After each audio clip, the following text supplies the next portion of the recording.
নবীজি সাল্লাল্লাহু আলাইহি ওয়াসাল্লাম 3 বছর গোপনে দাওয়াত দিয়েছেন। 3 বছর গোপনে দাওয়াত দেওয়ার পর আল্লাহ তাআলার নির্দেশ, ও পয়গম্বর, এখন থেকে আর গোপনে কোনো দাওয়াত হবে না, এখন আপনি প্রকাশ্যে দ্বীনের দাওয়াত পৌঁছায়া দেন। ওয়া আনদির আশীরাতাকাল আকরাবিন, আপনার নিকটস্থ যারা আছে তাদেরকে সতর্ক করেন। রাসূলুল্লাহ সাল্লাল্লাহু আলাইহি ওয়াসাল্লাম আবু কুবাইস পাহাড়ের উপরে দাঁড়ায় গেলেন। কোন বর্ণনায় আসতে সাফা পাহাড়ের উপরে দাঁড়ালেন। বলে দুইটা বর্ণনা দুই রকম মনে হলেও মূলত বিষয়টা এক। সাফা পাহাড়টা মূলত আবু কুবাইস পাহাড়ের একটা অংশ। নবীজি এই পাহাড়ের উপরে দাঁড়িয়ে আরববাসীকে আহ্বান করলেন। আবু কুবাইস পাহাড়ের একটা বৈশিষ্ট্য ছিল, যদি কোনো অপরিচিত মানুষ ওই পাহাড়ের উপরে দাঁড়িয়ে মক্কাবাসীর কাছে কোনো সাহায্য চাইতো, মক্কাবাসী দেখতো না ব্যক্তিকে, বরং ওই পাহাড়ের মর্যাদার কারণে সাহায্য প্রার্থী ব্যক্তিকে সাহায্যের জন্য তারা ছুটে আসতো। নবীজি সাল্লাল্লাহু আলাইহি ওয়াসাল্লাম আরববাসীকে আহ্বান করলেন। সবাই দলে দলে পাহাড়ের পাদদেশে ছুটে আসছে। আজকে আমাদেরকে ডেকেছে আল আমিন। সবাই চলে আসছে পাহাড়ের পাদদেশে। জিজ্ঞাসা করে, ও মুহাম্মদ, আমাদেরকে কেন তুমি একত্রিত করেছ? কেন আমাদেরকে তুমি ডেকেছ? নবীজি এবার বললেন, আমি যদি তোমাদেরকে এই সংবাদ দেই, এই খবর দেই যে এই পাহাড়ের পেছন দিকে পাদদেশে একদল অস্ত্রধারী সৈন্য তোমাদের উপরে আক্রমণ করার জন্য প্রস্তুতি নিচ্ছে, আকুনতুম মুসাদ্দিকিয়া, আমি যেই কথাটা তোমাদেরকে বললাম তোমরা কি এটার সত্যায়ন করবা নাকি? তোমরা কি এটা বিশ্বাস করবা নাকি?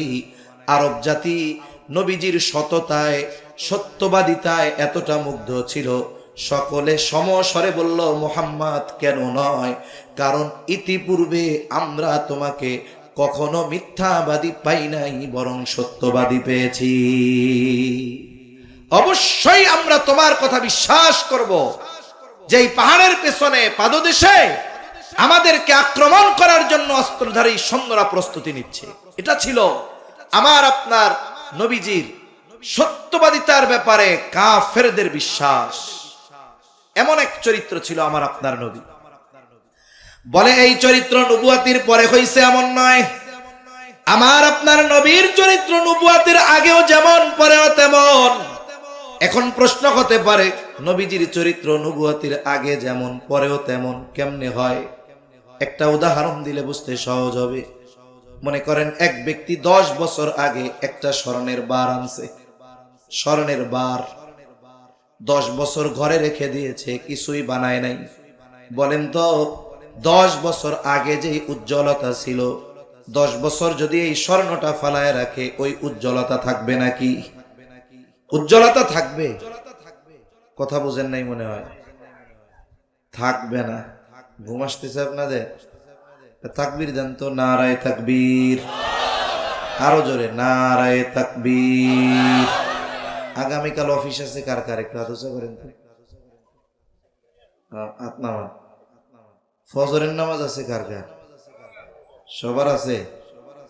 মাশাআল্লাহ। কয়েকজন হাতুসা করে নাই, এটাও একটা সত্য কথা। নামাজ পড়বো না, মিথ্যা কথা কয়ে লাভ কি? এমনিই তো পড়বো না এক গুনাহ, আবার মিথ্যা কথা কয়ে আর এক গুনাহ কামানোর দরকার আছে?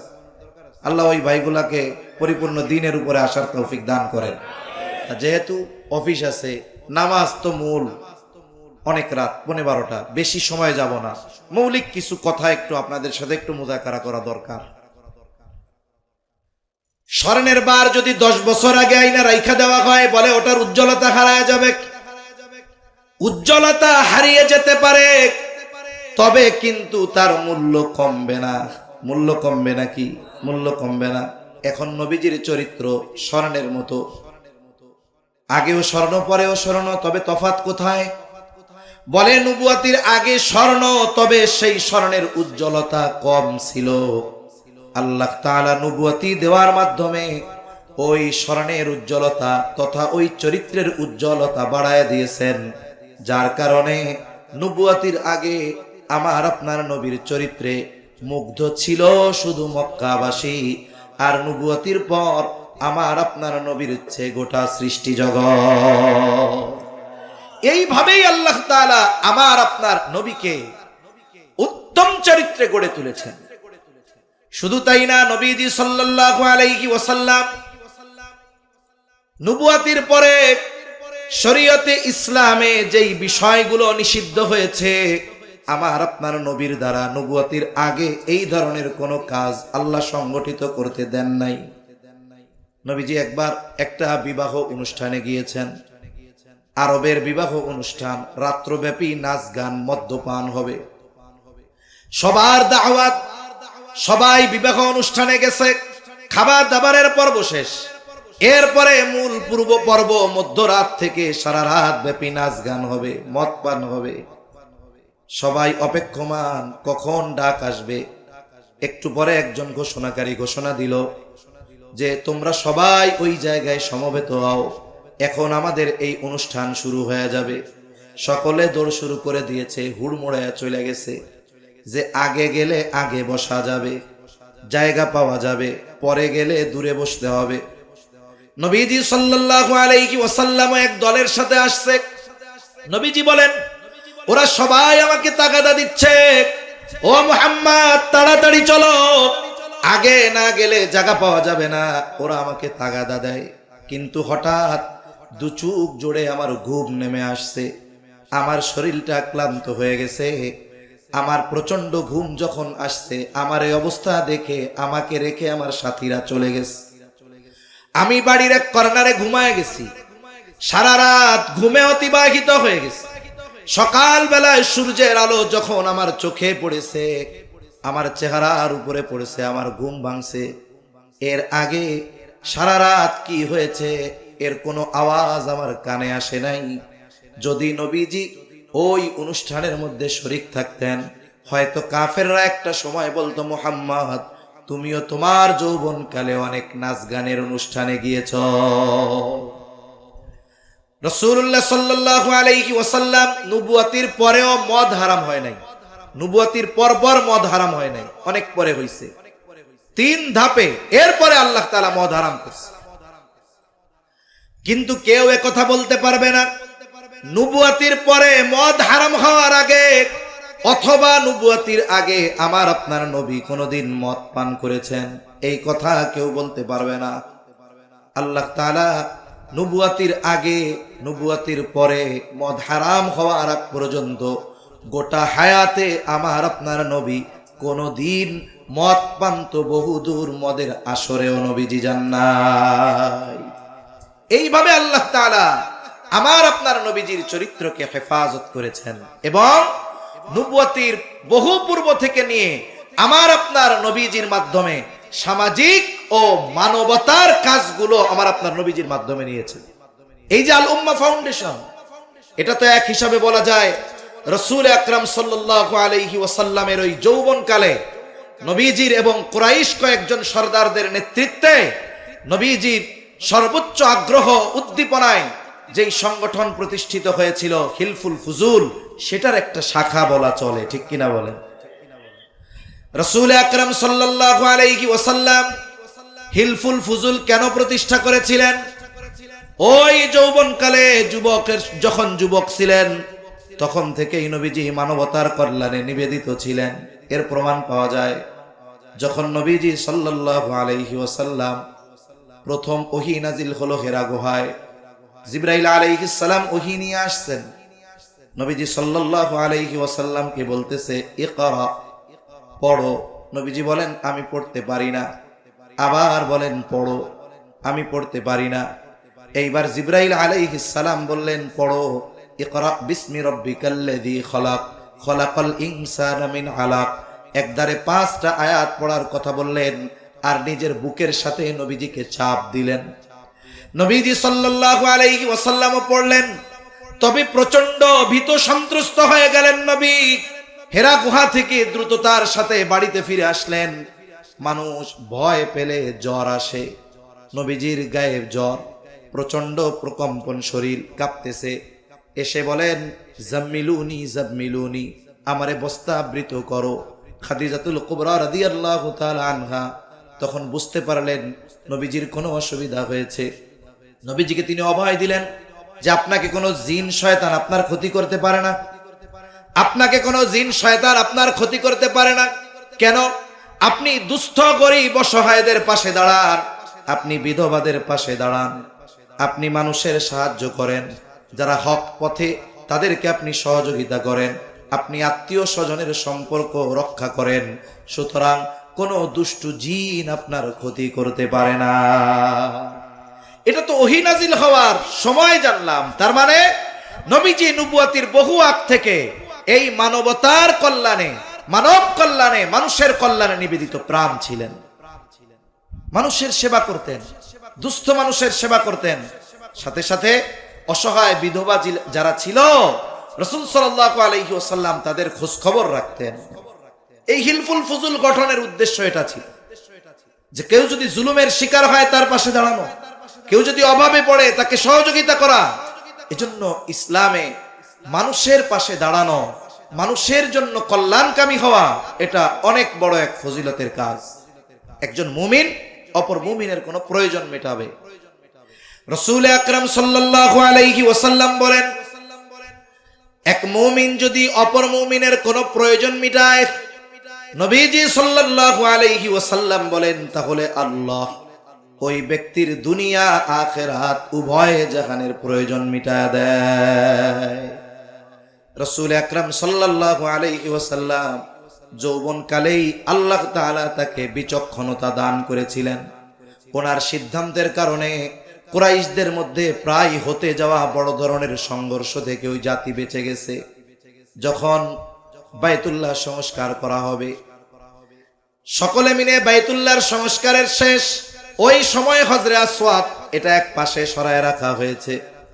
প্রত্যেক গোত্রের আশা বাইতুল্লাহর সংস্কারের সর্বশেষ যেই কাজ, হজরে আসওয়াদ ওই কালো পাথরটাকে স্থানে রাখা নিজের হাতে, এটা প্রত্যেক গোত্রের অন্তরে আসা।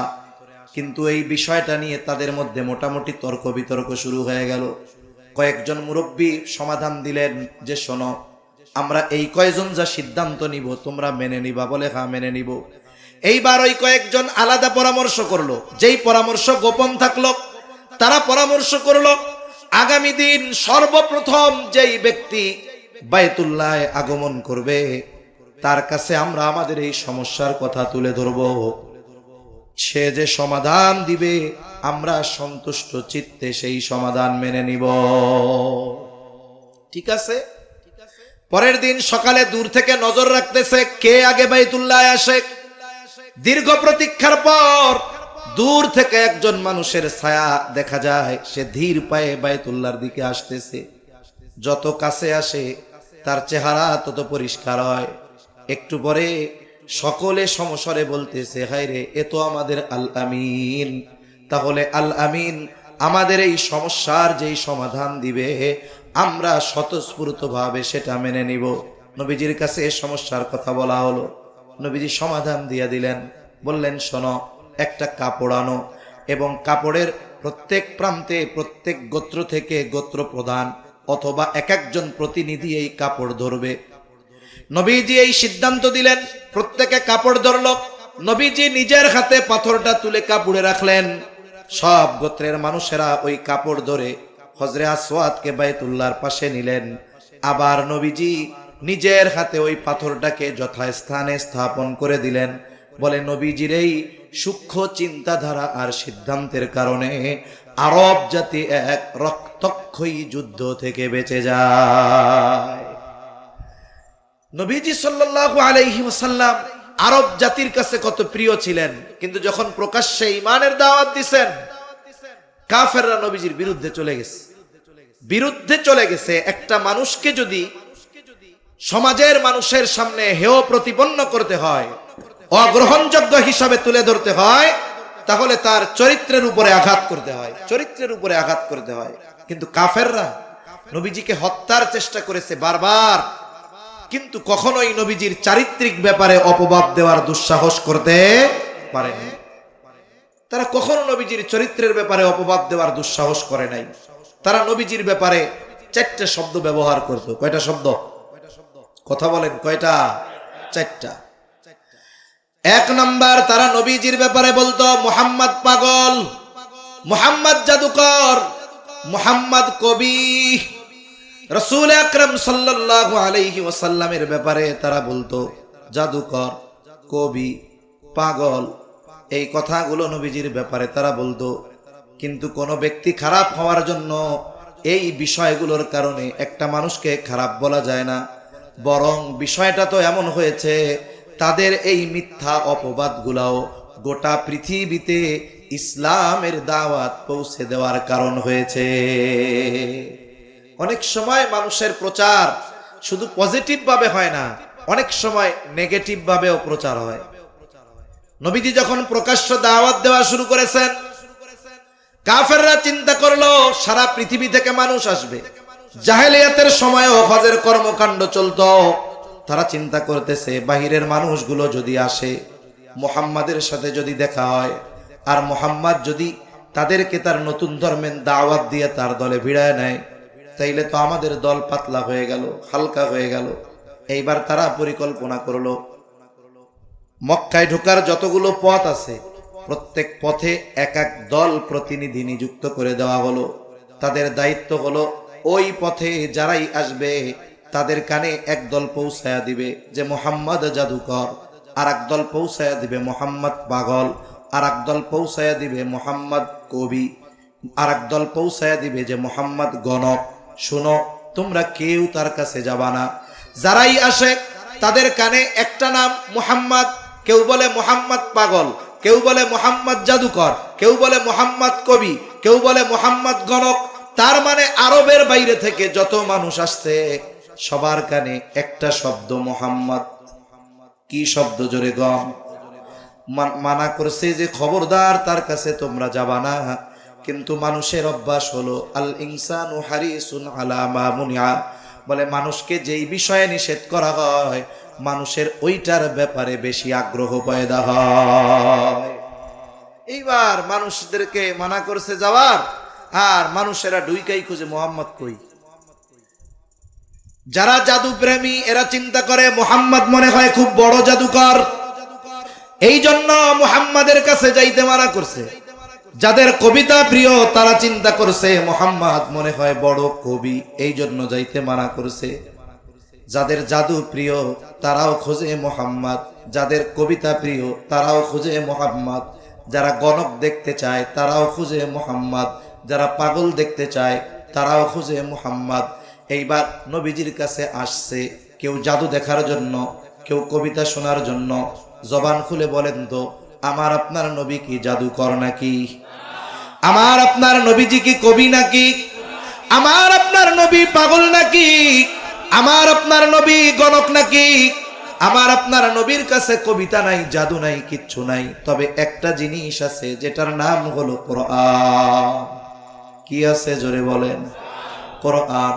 নবীজি কোরআন শোনায় দিতেন, আর এই কোরআন শুনে মানুষের অন্তরে হেদায়েতের নূর প্রজ্বলিত হয়ে যাইত।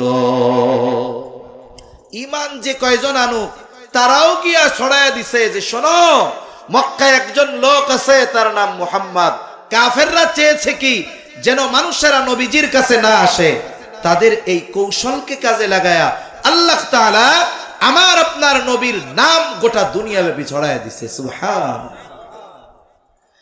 আমার আপনার নবী সর্বোত্তম আখলাকওয়ালা নবী। আমার আপনার নবীর চরিত্রের মধ্যে কোনো অপূর্ণাঙ্গতা নাই। এজন্য নবীজি সাল্লাল্লাহু আলাইহি ওয়াসাল্লাম বলেন, ইন্নামা বুইসতু লিউতাম্মিমা মাকারিমাল আখলাক। নবীজি সাল্লাল্লাহু আলাইহি ওয়াসাল্লাম বলেন, আমাকে উত্তম চরিত্রে পরিপূর্ণতা প্রদানার্থে প্রেরণ করা হয়েছে। আমার আপনার নবীর আগে যত নবী দুনিয়ায় আসছে সব নবী উত্তম চরিত্রওয়ালা, কোনো সন্দেহ নাই। কিন্তু আমার আপনার নবী শুধু উত্তম চরিত্রওয়ালা নবী এমন নয়, বরং আমার আপনার নবী হলেন উত্তম চরিত্রে পরিপূর্ণতা দান করনেওয়ালা নবী।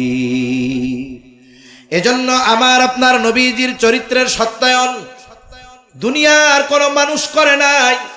আমার আপনার নবীজির নবুয়তির পর ওই চরিত্রের সত্যায়ন যিনি করেছেন তিনি কে?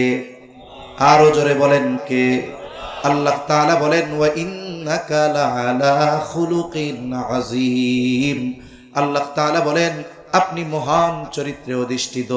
তার মানে আমার আপনার নবীর চরিত্র হলো এমন এক চরিত্র, ওই চরিত্রকে যদি আমরা অনুসরণ করি, অনুকরণ করি, আশা করা যায় এই পৃথিবীতে মুসলমানদের জয়ের এই নিশানাকে, জয়ের এই ঝান্ডাকে দুনিয়ার কোনো মানুষ ঠেকাতে পারবে না।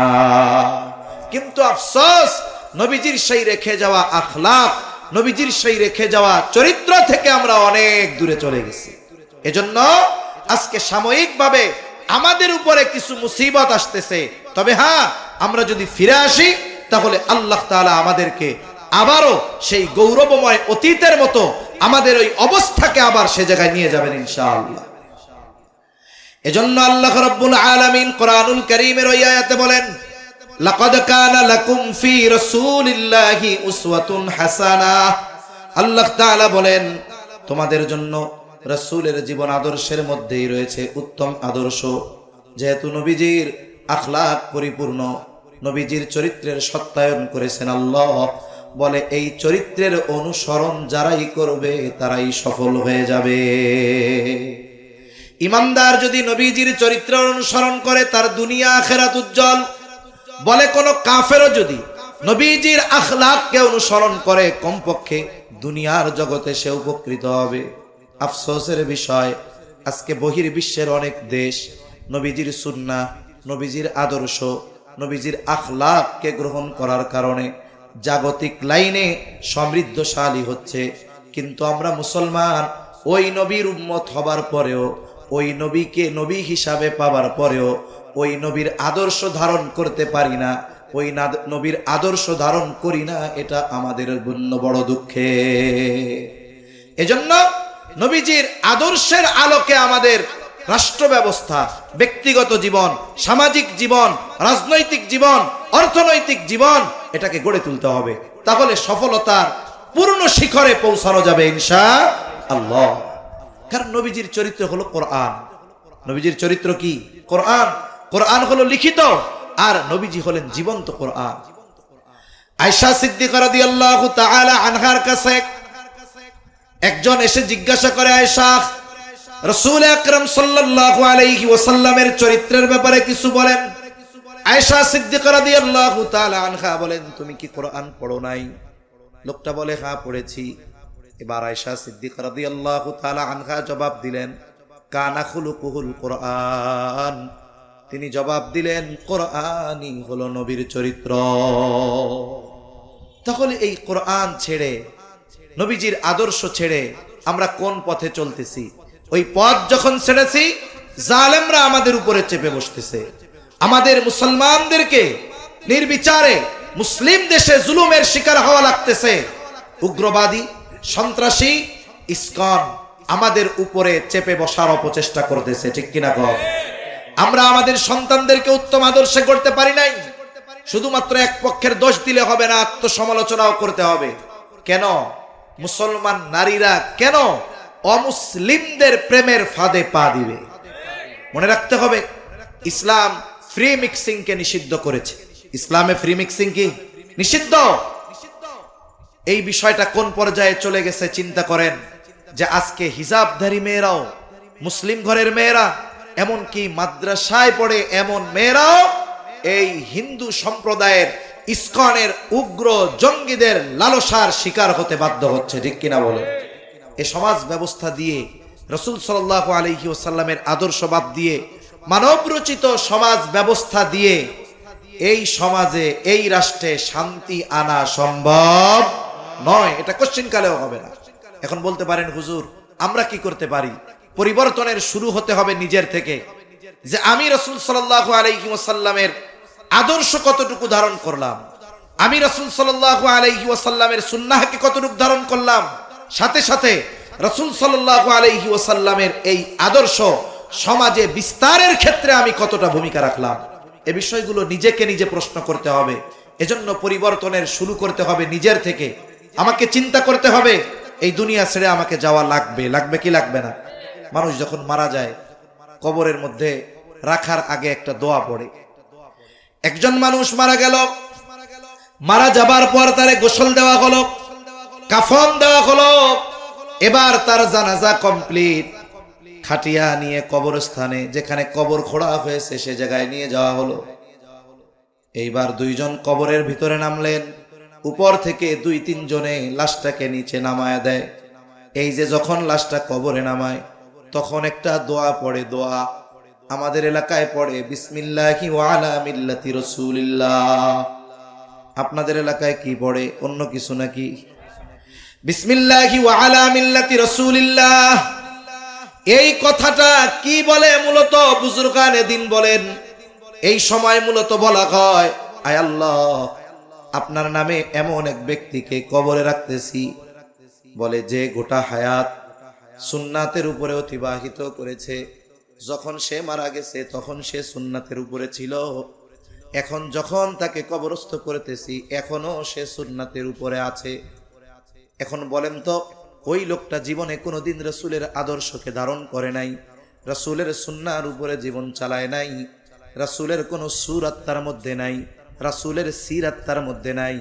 বলেন তো, এই ব্যক্তির ব্যাপারে যদি ওই কথা বলা হয় তাহলে এই কথাটা ওই ব্যক্তির জন্য সত্য হবে নাকি মিথ্যা হবে? নিঃসন্দেহে মিথ্যা হবে। অনন্তকালের এক সফর, তাকে মিথ্যা কথা বলে কবরে রেখে দেওয়া হলো। এজন্য জীবনটা এমন ভাবে গড়া দরকার যে আমি যখন যেখানেই মারা যাই না কেন, কারণ কোন জায়গায় কোন সময় আমার আপনার মৃত্যু হবে এর কোনো নিশ্চয়তা আছে? আমি এখান থেকে বাড়িতে ফিরে যেতে পারবো কিনা এর কোনো নিশ্চয়তা আছে? আগামীকালের সূর্যোদয় আমার এই 2 চোখ দেখতে পারবে কিনা এর কোনো নিশ্চয়তা আছে? এর কোনো নিশ্চয়তা নাই। তাহলে জীবন কেন এইভাবে গড়তেছি না যে আমার যদি এখনই মৃত্যু হয় আমার ব্যাপারে ওই কথাটা যেন সত্য হয়? এইভাবে জীবন গড়া দরকার। এভাবে যদি আমরা আমাদের জীবন গড়তাম, আমরা আমাদের অধীনস্থদেরকে যদি এইভাবে গড়ে তুলতে পারতাম, তাহলে আজকে 92% মুসলমানের দেশে আমাদেরকে মাজলুম হওয়া লাগতো না, আমাদের সাথে সংখ্যালঘুর মতো আচরণ হতো না। ইসলামের কথা বলার কারণে, হক কথা বলার কারণে, রাষ্ট্রের পক্ষে বলার কারণে, দেশের পক্ষে বলার কারণে টঙ্গীর ইমাম সাহেবকে গুম হওয়া লাগতো না। এজন্য সম্মানিত উপস্থিতি, রাসূলের আদর্শের মধ্যেই আমাদের সফলতা রয়েছে। সাথে সাথে একটা বিষয় আমাদের মনে রাখতে হবে, আমাদের দল, মত, গোত্র, পরিচয়, গায়ের বর্ণ ভিন্ন থাকতে পারে, মতাদর্শের ভিন্নতা থাকতে পারে, তবে আমাদেরকে অবশ্যই দ্বীনের ব্যাপারে, ইসলামের ব্যাপারে, দেশের ব্যাপারে ঐক্যবদ্ধ থাকতে হবে। রাসূল আকরাম সাল্লাল্লাহু আলাইহি ওয়াসাল্লামের অন্তরেও দেশপ্রেম ছিল, রাসূলের অন্তরে দেশপ্রেম ছিল। এজন্য প্রত্যেকটা ইমানদার নাগরিকের অন্তরে দেশপ্রেম থাকা দরকার। যদিও কথা আর কি, এটা হাদিস না, হুব্বুল ওয়াতান মিনাল ঈমান, স্বদেশ প্রেম ঈমানের অঙ্গ, এটা হাদিস না।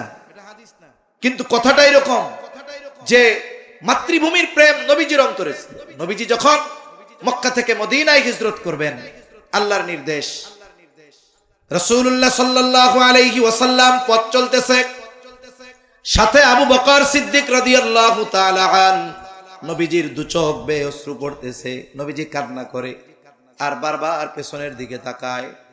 আবু বকর সিদ্দিক রাদিয়াল্লাহু তাআলা আনহু জিজ্ঞাসা করেন, ইয়া রাসূলুল্লাহ, আপনি কেন কান্না করতেছেন?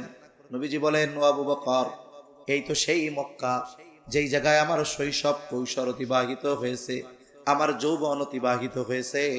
ও আবু বকর, এই জায়গায় তো আছে সেই আল্লাহর ঘর, আমি যেই ঘরের সামনে সেজদা দিয়ে আমার আত্মার তৃপ্তি লাভ করতাম, এখানেই তো আমার হায়াতের অনেক অতিবাহিত হয়েছে।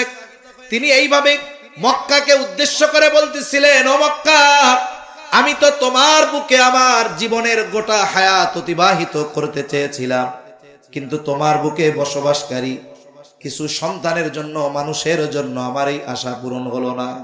নবীজি আল্লাহর নির্দেশে মক্কা থেকে মদিনায় হিজরত করেছেন, কিন্তু তার জন্মভূমি মক্কার জন্য তার অন্তরে মায়া ছিল কি ছিল না?